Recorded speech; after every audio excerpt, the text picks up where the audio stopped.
Hello, everyone, and thank you for joining us.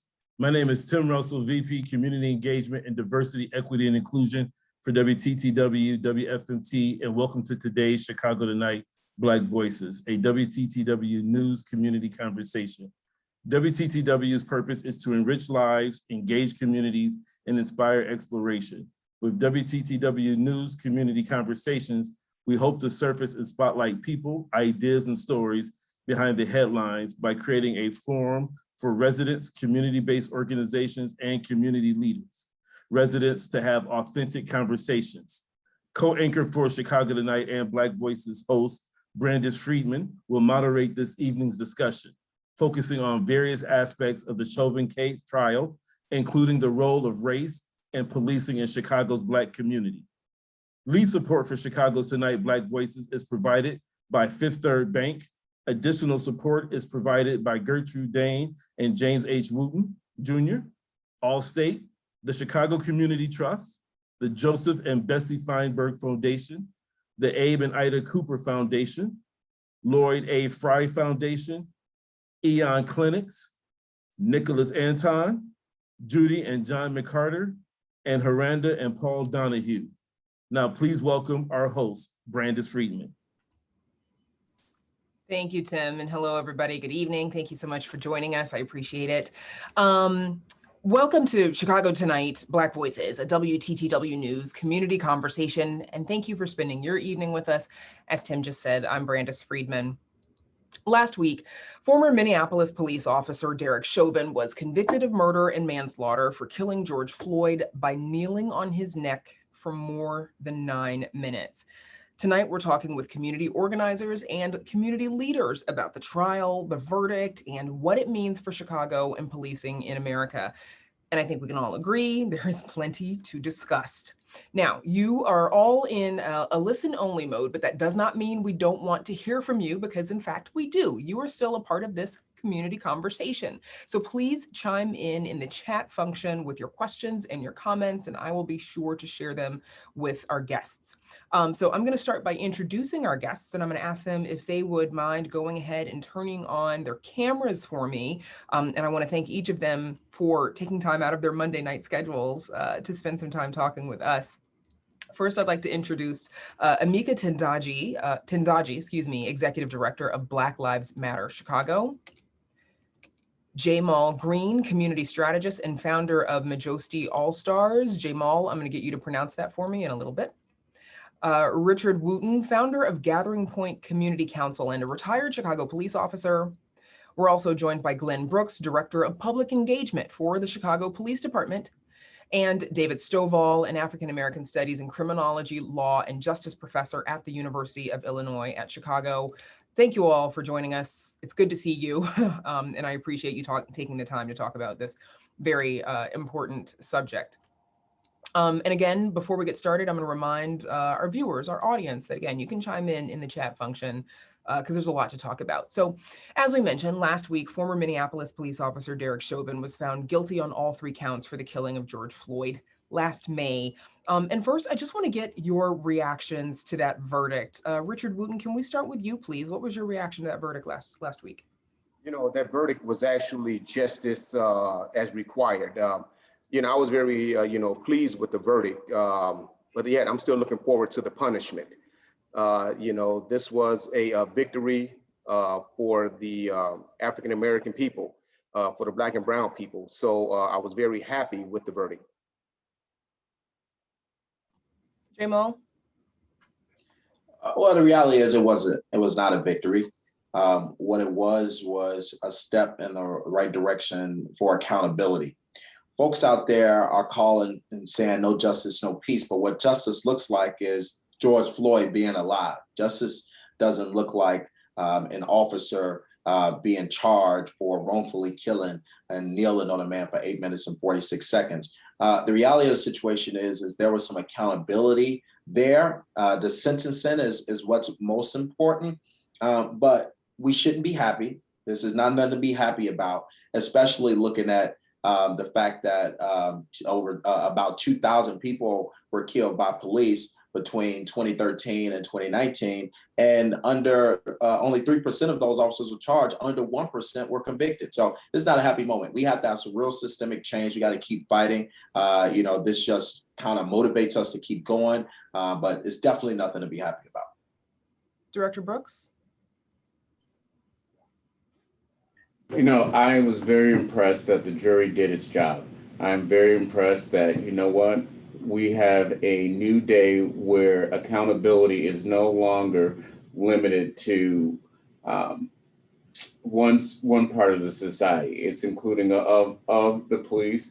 We are no longer this entity which is above the law. I think it's starting to come into perspective that we are being held accountable on multiple fronts.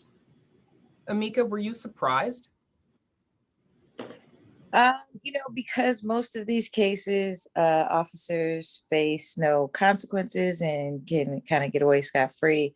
When there is guilty verdicts, then I'm a little bit surprised. But I recognize that the next person who is murdered by the police, that police murderer may also get away scot-free, right? It's really dicey system. And what I'm focused on is really talking to people and engaging them with how long are we willing to pay more than 40% of our budget for police to murder the citizens of Chicago. David Stovall? For me, I was surprised at the decision. It was not, I agree that I do not consider it a victory. It is also one that is a reminder that even though Derek Chauvin was convicted, it does very little to deter or stop police violence. And I think that to me is the most important, because punishment is individualized, but punishment is not a way to address systemic racism. And I think we have to think about the ways in which we see the verdict, but not understanding the broader structural problem. So I think most of us here would probably agree that watching the trial and even the verdict, all of this play out in court, over those few weeks was emotionally taxing for almost all the Black people. Yesterday on Black Voices, we spoke with WCIU reporter Brandon Pope about this. Here's a clip of what he said. It's been tough. It's been tough. A lot of people had a collective sigh of relief at the verdict. But I found it tough to find joy, because the verdict doesn't change my reality today or next week. It doesn't change the talk I have to have with my niece or nephew the next month. And so, I want to see some progress, and I'm hoping that we don't get complacent here and keep our eye on the prize and keep fighting for progressive change. Jamal, how did the trial impact you? How did you feel? Well, it's really a shame that we got to continue to prepare ourselves each and every day for another video and for more protests and possible rioting or whatever the case is, and we still don't get any type of real change. I think that it was crazy to me that Glen Brooks, who is the director of community policing in the Chicago Police Department, said such a ridiculous statement just now of, it shows that maybe we're not above the law. Let's be serious here. Right during the trial, we had many police brutality cases here in Chicago, not to mention out in Toledo, but even around the country in Virginia, a Army lieutenant treated like he was, below someone who gave to his country, treated like an animal. Like, let's be serious here. We need real systemic change. This guilty verdict does not say that police officers, that this is a new day, because it's not. Every single day, Black people are still brutalized and traumatized in their neighborhoods. And the only ones that get the attention and Ben Crump to get on the case is the ones that get a video. But there are a lot of other cases that folks don't see, and people really are fearing what will happen if they dial 911. And that's the systemic change that we have to fight. And we'll talk about the technology hopefully later on if there's time. But first, I want to give Officer Brooks a chance to respond to that. And also a second question, as a Black member of the Chicago Police Department, what has this past year been like for you as well? I will say it's not just this year. Policing has taken a monumental change since about 2016. It is extremely, you find moments where you're faced in the mirror and you're looking around and you're saying, are you making a difference? That's number one. Number two, we talk about making a difference, but we are in a unique time. This city is under a consent decree. There's 799 different paragraphs which are determined to change this police department. Now, we can't change all the police departments, but the one here, we're beginning to change. And a lot of the people in the community sat down, and when a monitor was coming, they sat down with the monitor, they told them what they wanted. They sat down with the Justice Department, they told them what they wanted. This police department doesn't decide when it gets out of this consent decree. It is an independent monitor. And there are changes that we are making. And I think we're going to continue to make it, but we're only going to do it if we focus on making those changes that we want to see the police department look like and protect our communities. I mean, let's be serious though. If we look at what happened in regards to the consent decree, the police department in Chicago is doing terrible. Okay, they haven't even scratched the surface with the amount of paragraphs that's in a consent decree, which shows us that this is not the solution. The solution isn't to keep giving equipment. The solution isn't a consent decree. The solution isn't keep training officers. The solution is to break down this racist system that was once known as slave patrols in 1820s. And we need to reimagine public safety as we know it. And that is not to continue to look at the Chicago Police Department and think they're going to be different next year, because they're not. I want to give Richard Wooten a chance to get in here, because I know that there's a discussion here that could happen all night. But none of you has all night, I know. So I want to give Richard Wooten a moment to get in here. One of the things that we saw during this trial was a number of Minneapolis law enforcement officials taking the stand against Derek Chauvin and saying that his use of force was not justified. Something we don't see often. We hear a lot about the blue code of silence. Richard Wooten, what was your reaction to some of that going on? Dr. King said it best. Morality cannot be legislated, but behavior can be regulated. And what we've actually witnessed, right, is that over 400 years, the Black people have been actually, scrutinized and heavily regulated, whether good or bad, on their behaviors. Now, here we are today, seeing that the system that has been very unevenly regulated towards our oppressors, being now actually called to Front Street with officers actually sitting in the courtroom testifying against their own officers. And that has never been done before. So when we say victories, we seeing slight things like that. And see, me being a military person, a war is not won, entirely just on one battle. There's many battles you have to go through that you have to claim victory in order to gain the whole overall battle. The whole overall victory of the war. So when we see things like that, where these officers are actually coming out and they're testifying against their very own, that's a victory that we've never seen before, that we can now utilize, not just in the city of Chicago, but throughout the whole nation, to say that, hey, listen, we have an opportunity to speak up within our own department without being scrutinized and without being retaliated against. So these are the things that we have to actually do. We have to begin to actually start building from within a system that is going to also monitor and also reward those who are going to actually stand up against wrongdoing. If anybody understands, being able to stand up within a department, it's me. I spoke out against the Laquan McDonald shooting. I called for the Department of Justice. I held meetings with the Department of Justice, community meetings, and I sat on the accountability task force with then Lori Lightfoot. So I always actually focused on police reform, and I believe in police reform. But sitting here, not acknowledging, some of the things that we see, in this slow moving society, it's not actually helping us one bit. Now, some have made comparisons between Emmett Till and George Floyd, and including Floyd's younger brother, Philonise, who he mentioned, after the verdict was announced, he mentioned Emmett Till, but here's a clip. to me, Emmett Till, he was the first George Floyd. It just wasn't any cameras around. That's the only thing that changed, the cameras, the technology. It helped open up doors because without that, my brother just would have been another person on the side of the road, left to die. David Stovall, do you see any parallels between these two stories?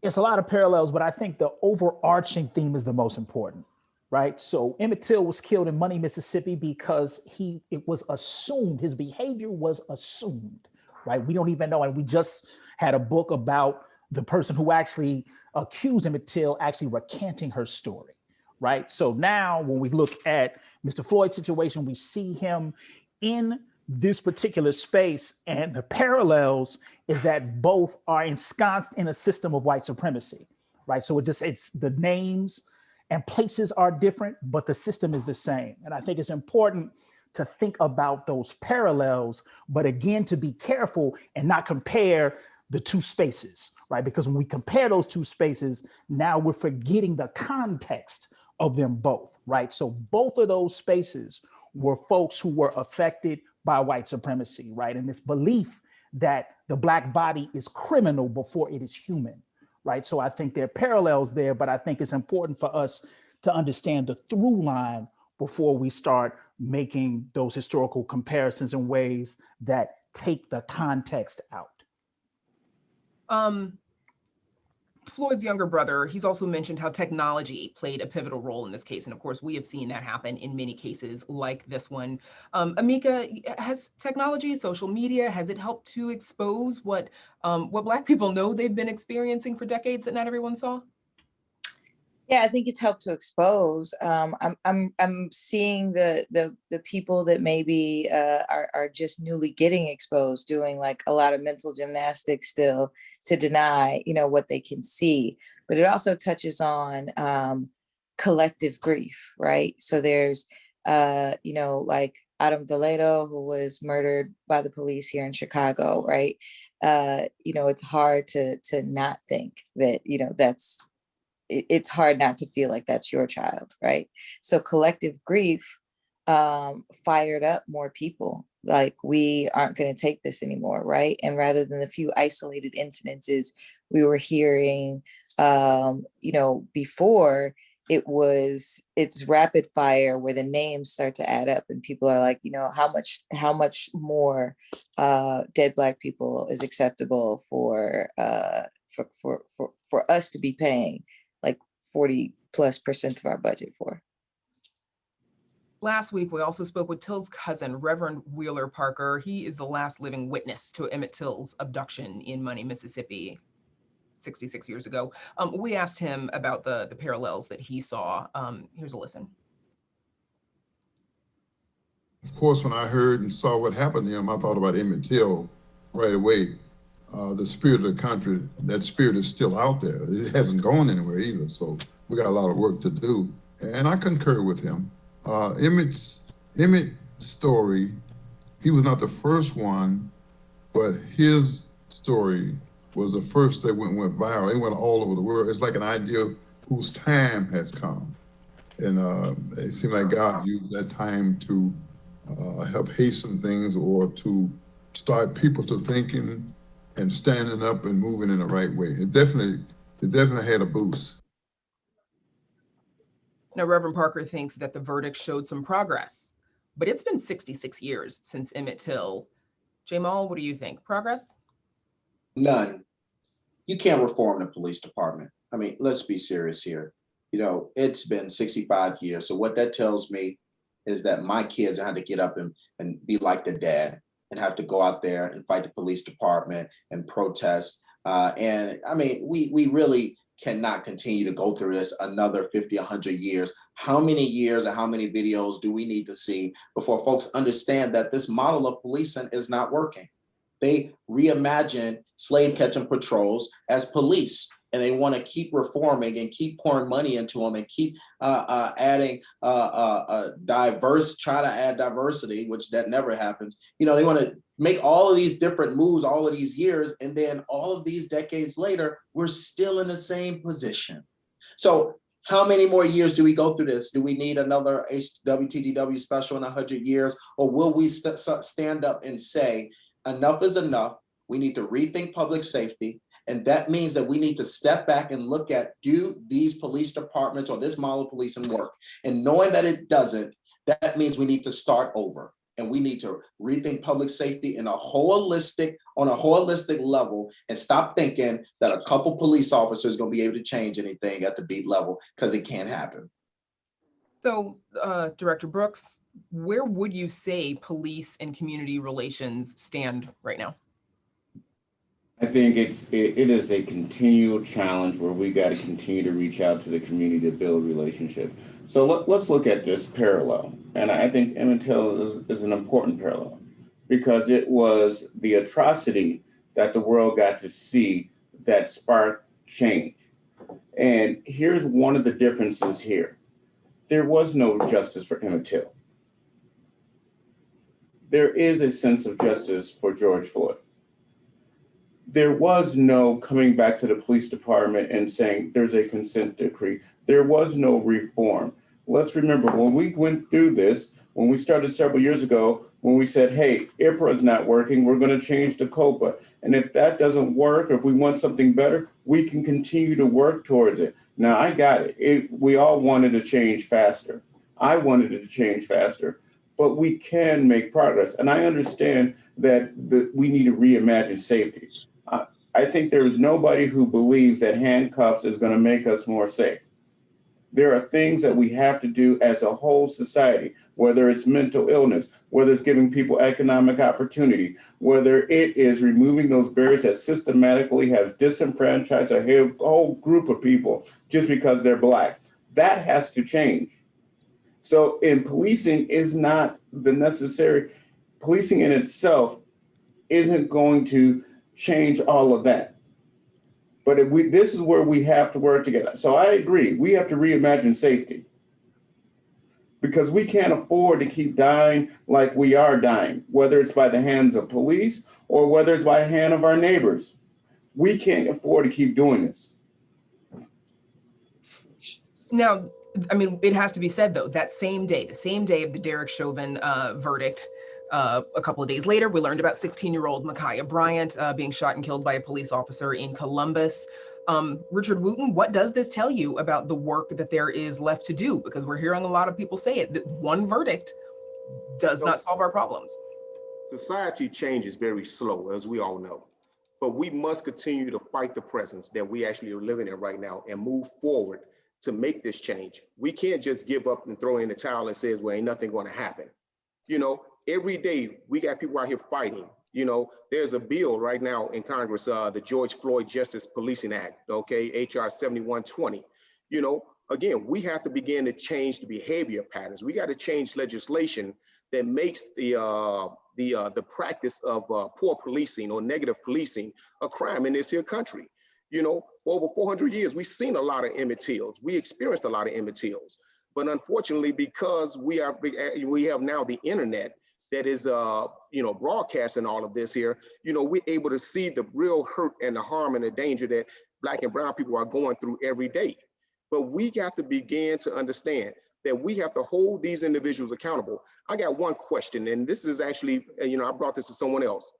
Now, and it's not being racist, but how many Black officers have you heard of that committed a harsh violence or a horrible violence among a white person that, you know, that we have been, you know, been able to talk about, you know? And there's a difference in how we police, and we need to understand that. So when we talk about the difference in how we police, we have to begin to start actually equipping our community with the police that looks like our community, so we can begin to start saving our community. We got to be the change that we desire. I definitely have seen Black officers this summer beating on as many protesters as their white counterparts. Yeah, and the reality is we can't sit here and think that we can cherry pick out of a racist system, okay? If we were today still, you know, say for example, slavery, right? Slave catching patrols, all these different systems from back in the day. Will we be 100 years later, if they wanted to keep reforming them, still be sitting and have a discussion saying, hey, how can we reform the slave patrols? No, what happened was they got rid of them systems and created another racist one that was more adaptable to society. And the reality is we got to take down these systems and make systems that actually work for the people. We can't continue to think that because we got a couple Black police officers, or they give Glen Brooks a $130,000 job to act like he can bridge the gap between community police, that we're supposed to get somewhere, because we're not. Black people are still dying. Black people are still being traumatized because the model of the system was not designed for them to serve and protect. Those were fake words they put on the side of a car. It wasn't designed to serve and protect, because all they got is handcuffs and a gun, and when they pull up to a scene, they're looking to arrest or kill, and you are allowing racist white supremacists to be in uniform and exude that white supremacy in those neighborhoods. That system has to be dismantled. You know, Jamal, I always hear you say we have to dismantle, but I never hear you say what we have to do in order to make it better. One thing we have to understand is that we have to actually begin to start building this here thing the way we want it to be. We can't tear something down and then leave ourselves bare butt out here, okay? We got to begin to focus on what's actually, what's harsh at hand. And right now, the most prominent thing is to get the unjust and bring some justice to them. Bring the justice to the ones who's actually causing this bar down, because see, we can't scrutinize every officer on the department. Okay, you have a lot of officers on this department that care about what they do out here in this community. You have very few people out here who's actually just a piece of crap, okay, that needs to be dealt with. But unfortunately, the departments are not actually dealing with them like they're supposed to, and it's making a whole system look bad.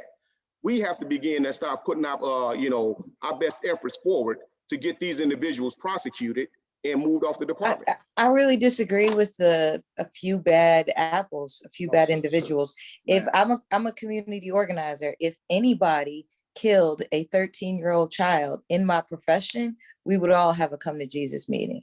It's not just a few individuals. Domestic violence rates are at like 40%. And that's the women who decided to call the police on the police, right? Which aren't going to be that many, right? That's a significant problem. There's a high suicide rate because people cannot live with what that identity comes with, right? So that's an actual, that's a problem with the whole system there, not just a few individuals. But what you're talking about now is a social issue. You're talking now about a social issue and not just a police issue. Policing is a social issue. Policing is a social issue. We as a society have to actually have a better social issue, okay? The young 13-year-old kid, who got killed. Society failed that young kid. Society failed Adam. Okay. Police shot him though. Police failed Adam. Yeah. Police failed Adam. I'm going to jump in here really quick. David Stovall, everybody's trying to get in. So just something real quick and continuing everybody's point. Here's something that we know. And this goes back to Mr. Wooten and what you're saying around, and what Amika is saying around understanding societal issues, and police is part of that society. We know that punishment in the form of prisons and policing does not reduce crime.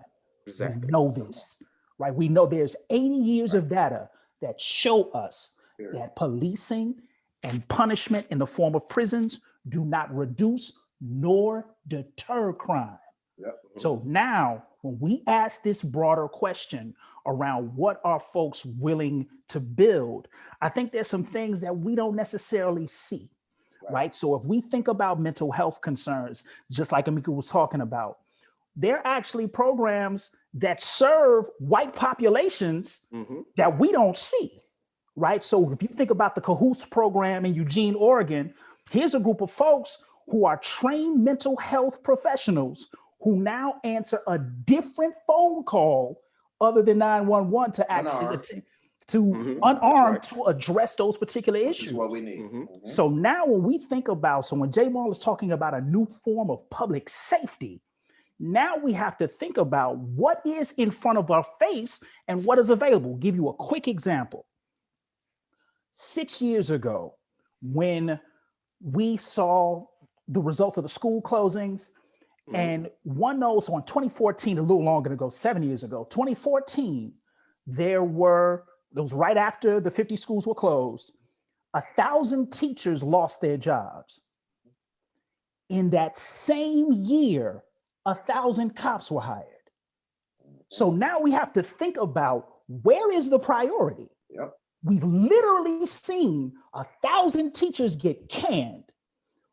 We see 1,000 cops get hired, but here's what we know.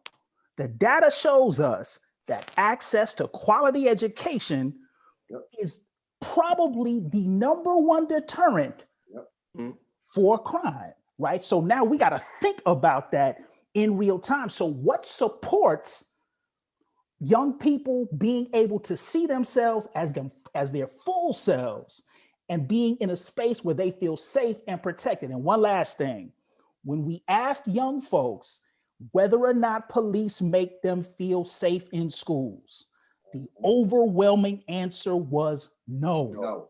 Mm-hmm. So now we have to put that into context when we're thinking about our work moving forward in light of reimagining a different place to do our work. Yeah. You know, David, I agree with you 100%. Everything you said is it's on point. You know, we have to have resources in our community. Resources is the thing that's going to actually carry us through. Okay. You know, more police officers, Brooks already said that, you know, we can't police ourselves out of this here situation. We have to begin to actually bring some resources in our community so our young people can have an opportunity to have the same thing as our white counterparts, you know, so we can see some things other than, you know, violent crimes in our neighborhoods. So, you know, we know that the police departments throughout this nation are not perfect, you know, but we do realize that what we have to do is begin to start actually bringing resources into our community so our kids can begin to process life in a different way. So our young people and even our older people can start feeling safe in their communities. And that's going to be taken away from the police department. The reality of the situation is, just like he said, our priorities are messed up. You get paid more money. Glen Brooks and everybody else in the department got nice 70 to 6-figure jobs in a police department, where a regular teacher who is actually helping to raise a lot of these children can't get nowhere near that. Our priorities are messed up. $2.5 billion went to police last year, $1.8 billion in operating, another $400 million in police overtime. They went in 1 month, they spent almost $70 million in overtime in 30 days. Do you think that our priorities are right? No. The police department is absolutely ridiculous. And so when we say we reimagine public safety, we need to step back and say, we know the police department isn't working, so we need to not even look there. We need to withdraw resources from the police department and start to create a new public safety plan and get away from this model of policing. But Jamal, I think that a lot of our frustrations and our desires have to go to city council and the mayor, because those are the ones who actually create the budget and who actually fulfill the budgets and determine where those dollars are going to go.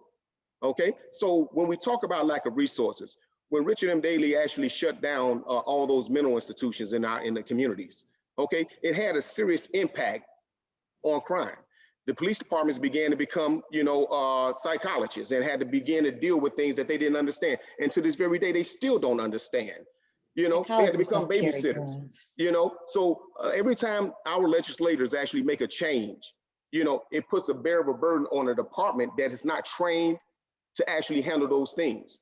So we have to begin to actually move forward in a different dynamic. Real quick, what I want to challenge you to do, and I'll make this one sentence, I want to challenge you to do, you and Glen Brooks here, is I want you to put together a plan of public safety that does not include the police department and how you can keep people safe. And I want to give you guys a test on that. Jamal, I want to see what that looks like. Hey, Jamal, listen here.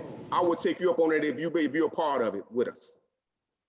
Listen, I'm already a part of pushing that plan. I never said I want to. I'm doing that already. Creating that plan. So if you guys have an idea, want to be a part of that, I'm with that. I think I don't think it's a terrible idea for you guys to work together at all. We're having a great discussion tonight, so you can trade email addresses and contact information in the chat. Don't send it to all the panelists though, because then they'll all call you. We all know each other. Yes, we know each other.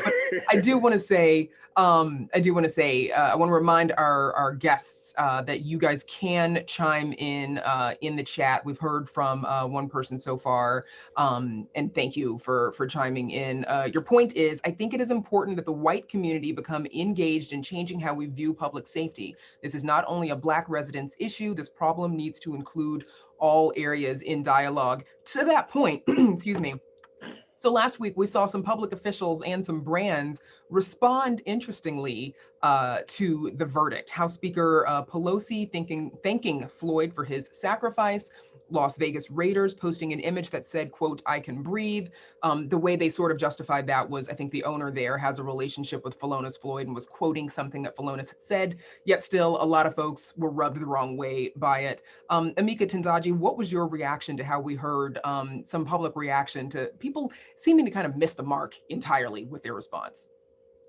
Yeah, I mean, again, we have to break these things all the way down to the root, and reimagine and rebuild some other things, right? Like doesn't a sacrifice have to be intentional? Isn't it intentional? Isn't that part of the definition? That man was murdered. That was not a sacrifice. A sacrifice is something sort of willing, right? For a greater gain. What greater gain was there in choking off his airway that entire time, right?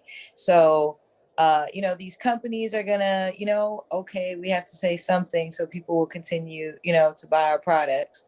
And it's the bare minimum, right? We really have to, reimagine how we want to exist together, including on public safety should include the literal planet, right? Like, how are we gonna stop destroying the planet we live in so that we can be safe on it? So here in Chicago, we know that two organizations have come to a compromise on a plan to establish civilian oversight of the Chicago Police Department called Empowering Communities for Public Safety. A couple of things. Officer Brooks, I want to get you back in here, but what are your thoughts on this concept for an oversight board? So this is the beautiful thing about civilian policing. We don't make that decision. There's no one in this police department who's going to vote that up and down. Here's the beauty. The power is every other guest on this panel. They can speak up, voice their opinions, and they're the ones who count. The community can determine how we're going to be policed. And here's a change in the whole system. Before, we were completely shut out. We were literally shut out. There was no one in city council. There was no one who was going to listen to us. Nothing. In our current state, whether it is our policies on use of force, whether it is what we're going to have civilian oversight, there is an avenue for us to change it. That is the change. Now, it's not happening as quickly as others, and it's not happening as completely as some people want to see it. But it is happening, and everybody on this panel can push it forward. We can't stop it. That is the beauty about policing in here, is that the police department doesn't determine how we're going to police. It is the people of this state and of this city who are going to make that determination. They're the ones who got us here, and we're going to continue to change. Because 15 years ago, when Officer Wooten started on his force, this conversation would not have even been thought of. They wouldn't let us even come on the air and have this conversation. This now is happening. It is changing. Just a quick question in terms of Director Brooks. I just want to get some clarity real quick. Now, when you talk about this being in the hands of the people, there's a caveat here, and I'm wrestling with this. Right? Because I don't see it being turned to the hands of the people when we have a mayor who always seems to be very intent about diverting what is being put forward. Yep. Right? So when we talk about this being in the hands of the people, I'm seeing a mayor who has acted in a way that has not been responsive not only to people's needs, but to her own campaign promises, right? And that's not conjecture, right?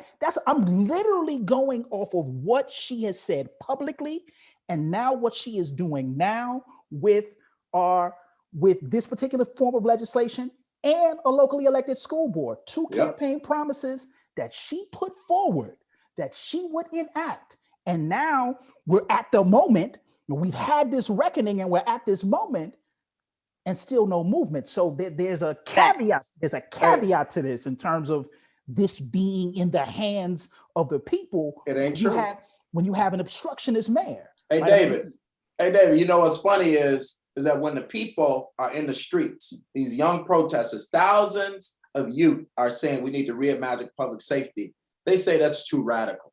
You just ask for the people, especially the young people who have a future in this city, what they want. They said we want to reimagine public safety and we want to withdraw from the police department because they don't keep us safe.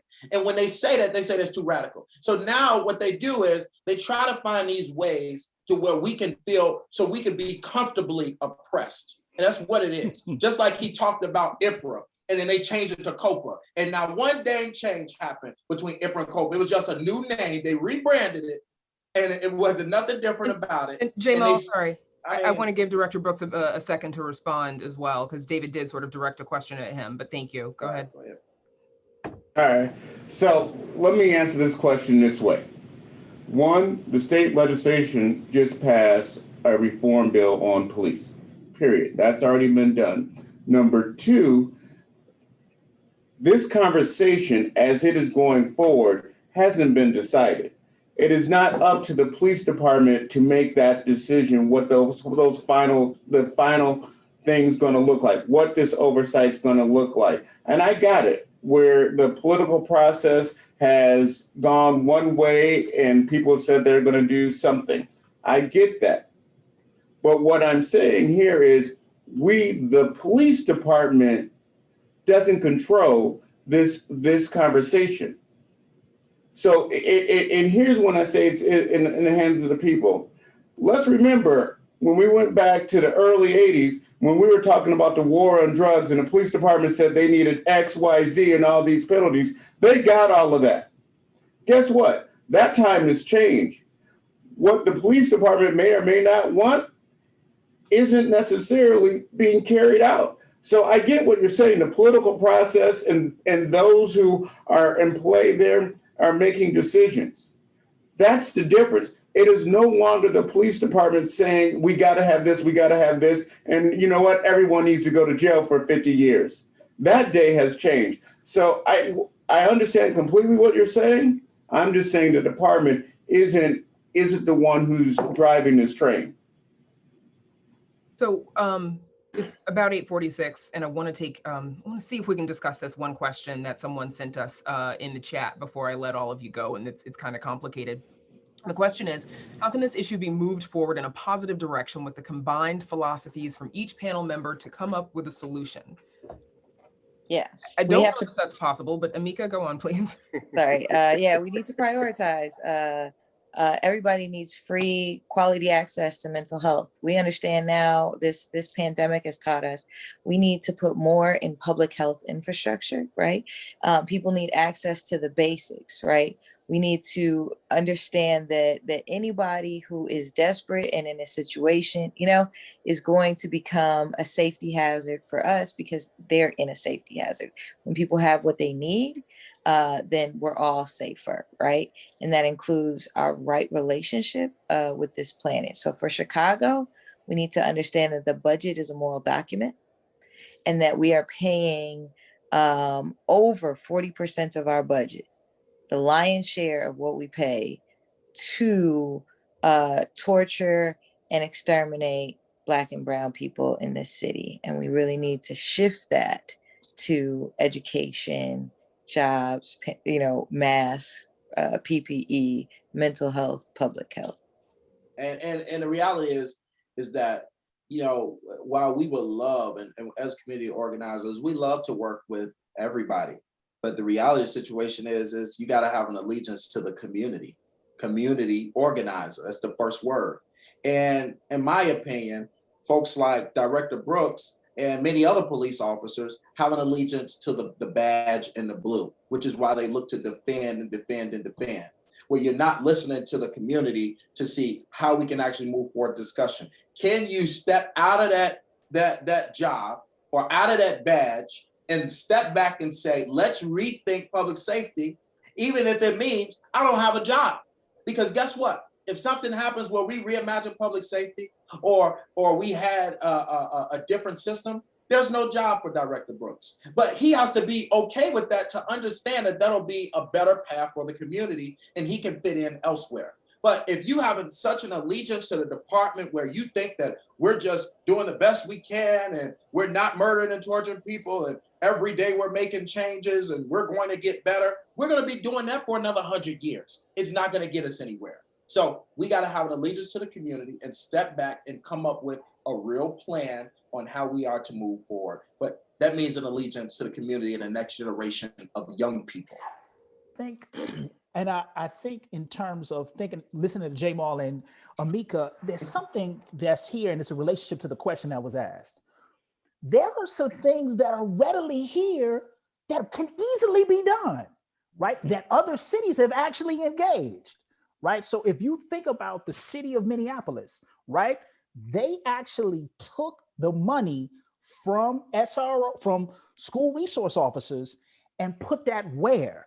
They put that into counselors, psychologists, and community support programming, right? I mean, we literally have these examples. You have an ordinance on the table that has an accountability of police outside of the system of policing. It's literally on the table, right? So now you have an omnibus bill that just passed that ended cash bail. Right. So now if we think about those things and activate them, the plan is in front of our face. Just to Amika's point, is there the will to do it? Is the question that we have to ask. That's the problem. Right. So I think this is key, because a lot of that stuff, a lot of times people think the solutions are so far off, but a lot of this stuff is in front of us. Yep. I think we are asking a question of will, and who has the will to do that? Right. And we can't have that if folks in certain spaces are acting in ways that are obstructionist. Right. Mm-hmm. They're in front of our face. They can be done. Ms. Friedman. How can I say this? That, when we talk about change, we have to talk about structural change. And one of the things that I believe that we must do is reduce on some of the activities that the police departments are engaged in. Police departments don't need to be engaged in every activity that is out here in our community. No activity. We need to pull those things down and then start funding more into our educational system and bringing other resources into our community. Right now, most of the budget that actually spent in our, in our city, in our state, it goes to healthcare and public safety. And when we look at those two factors, right, it's like we're missing the mark on, what our true communities need. What communities need in order to develop, what communities need in order to flourish. Because, either they're going to be over-policed or they're not going to actually get the support that they need when it comes down to their Medicare or whatever the case may be. But we need to begin to start focusing on reducing the responsibilities within the police department and start increasing, our funding in our school system and other resources so we can actually provide some stable jobs, provide some stable, resources in our community that's going to help our people. Ms. Friedman, can I say, why it's important to dismantle the Chicago Police Department? And it's important because look at who protects them. The Fraternal Order of Police Union, the most racist union in America. Right here in Chicago, they got the most racist president in John Catanzaro. Trump fan, very racist. He treats Black folks like they are inhuman. And guess who's on the board of the FOP? Every older, white, right-wing racist man.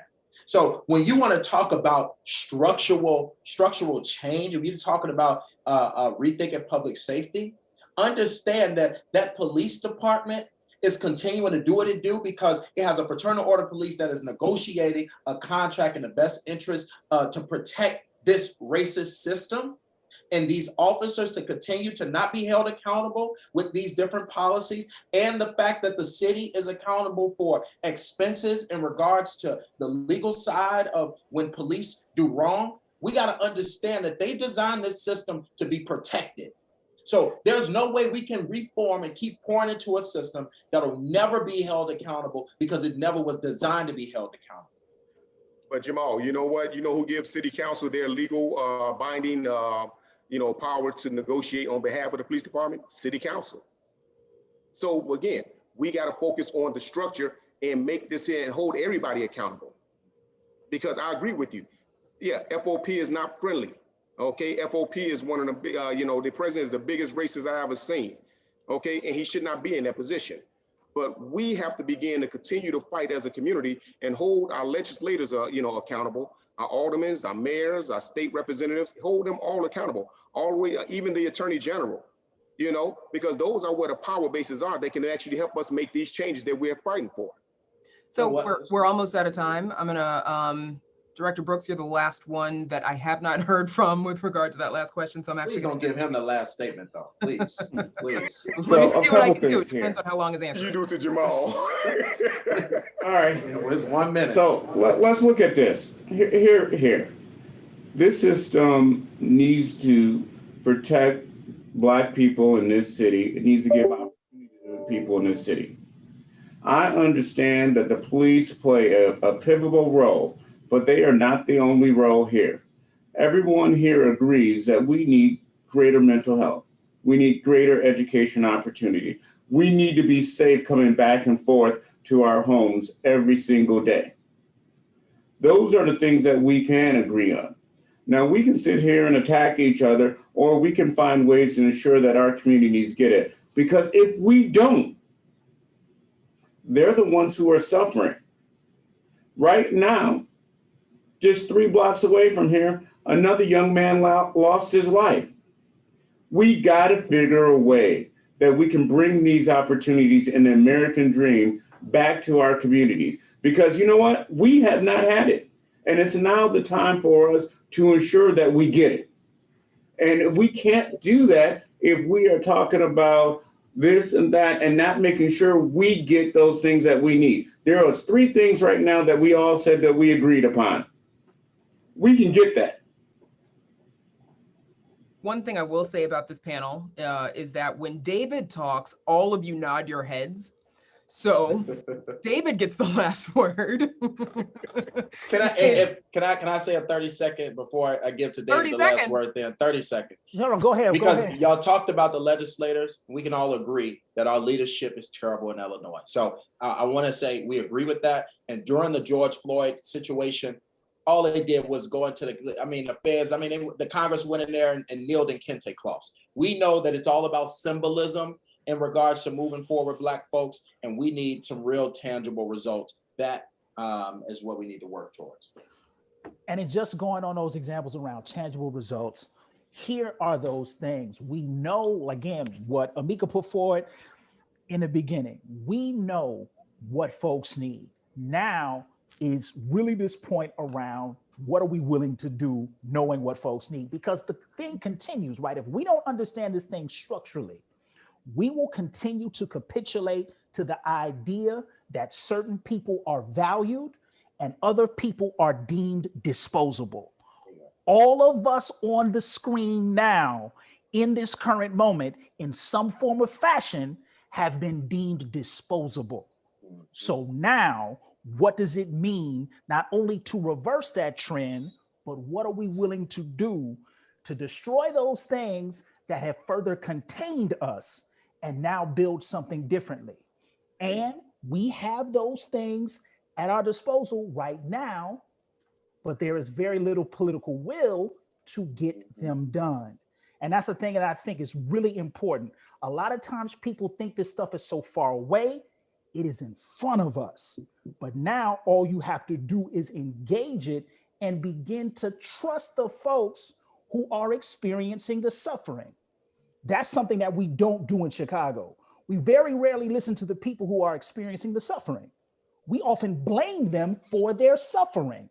So now, what does it mean to reverse the trend and listen to the folks who are suffering and prioritize and center that in the next set of our work? That is where we'll have to leave it. Thank you, David. I can't thank all of you enough for taking time out of your Monday night, because this can be a hard discussion. And I thank all of you for engaging in it with us, because it's obviously very important to the city of Chicago and to everybody on this panel for different reasons, and everybody's got a job to do and a role to play. So thank you so much for doing that, all of you, and I mean it. And thanks to our audience for participating as well in today's Chicago Tonight Black Voices, a WTTW News Community Conversation. We're going to share a short form in the chat, and there it is right there. If you click it, you can submit your ideas, stories, topics, issues that you think we need to be covering. So please do take a minute to fill that out and share your thoughts. I actually do read it. And before we part ways, I hope you enjoyed tonight's conversation and that you will watch Chicago Tonight Latino Voices and Chicago Tonight Black Voices, which broadcast on Saturdays and Sundays at 6 p.m. on WTTW. They also stream live and on demand at WTTW.com/news, Facebook, and YouTube. We also have a podcast. You can't miss us. Also, join us on Monday, May 24th, right here again at 8 p.m. This one's going to be a special Chicago Tonight Voices community conversation because it will be a year, sadly, after the killing of George Floyd, and we will check in then with community leaders in Chicago about the path going forward. So another very important discussion there. You can visit WTTW.com/events for details. Again, my thanks to our guests for joining us. Best of luck to each of you. I know you've got a lot of work ahead of you in these times. So thanks again, everybody, and have a great Monday night. Thank you. Thank you very much. Thank you.